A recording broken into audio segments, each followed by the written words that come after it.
pogriješio. Mišće je uzeo loptu, proste, evo fini lopte za Džeku. Mogao bi možda sada krenuti 1-1, Edin Džeko. Ne ima šta će uraditi.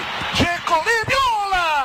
Edin Džeko, 1-0 vodi Bosna i Hercegovina, 14. minut susreta.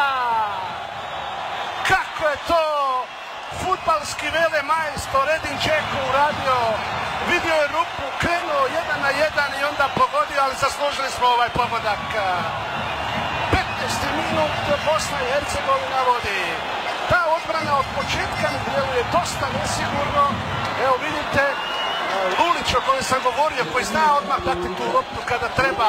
Džeko pametno, pogledajte, naši se igrači otvaraju i onda kroz noge šeru, bez problema, za vodstvo naše reprezentacije u 15. minute od 1-0. Sjajna utakmica, sjajno otvaranje, sve je to začinjeno ovim vodećim potkotkom našeg tima koji smo apsolutno zaslužili.